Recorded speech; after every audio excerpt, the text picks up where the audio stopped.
öyle sevirəm ki, diyeceksen niye? Bennem işte elə. Seni görəndə yüreğim bir hoş olur.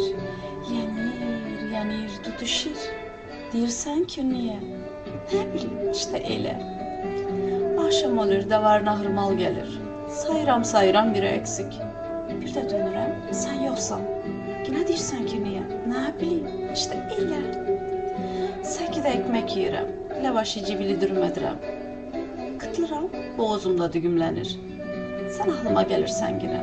Deyirsən ki niye? İşte elə. Anam örtüləri sarır yatacağı, mahcublanıram. O da gidir ya, küllü beçərə qalıram. Saxında məni, bənəm, işte elə.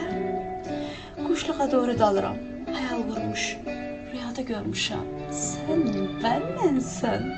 Sevmiş tərqanın içində qalmışam. Bir də uyanıram, yastığa sarılmışam. Amma demə niyə? Nə bileyim, işte elə. Sabahından horozlar ötür, qahıram, cigara yaxıram. Tavuklara, çuluqlara yem verirəm. Tutduğumu atırəm, səni çuluqlara bilə bənzədirəm. Deyəcəksən niyə? Nə bileyim, işte elə. Babam beni qapıya qoymur deyirsən, əyhət yersən. Haşıma gəlir qonu qomşu gəzirsən.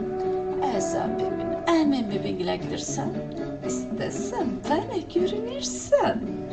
Madem elə qapıya cama, hatatırcacı, yüzüm göreyim doğru döneyim. Yine deyirsən ki niyə? Nə bileyim, işte elə.